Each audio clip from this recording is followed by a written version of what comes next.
अस्सलामुअलैकुम नाज़रीन, मैं हूं सलवा स्नैन और आप देख रहे हैं सूर्या न्यूज़ HD। आइए नजर डालते हैं आज की अहम। अवाम को मायारी तबी सहूलियात फ्राहम करने की जा रही हैं। वली मोहम्मद मलिक। न्यू कराची के अवाम के लिए पटनी हस्पताल एक तोहफा है। मोहम्मद हुसैन।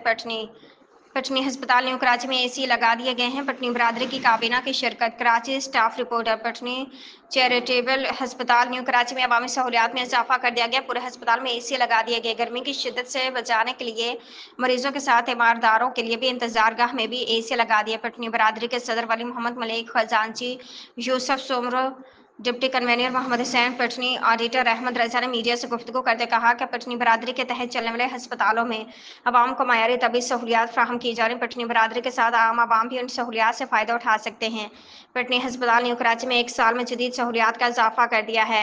एक्सरे वार्ड के साथ अब जनरल सर्जन भी हफ्ते में 2 दिन सर्जरी करेंगे।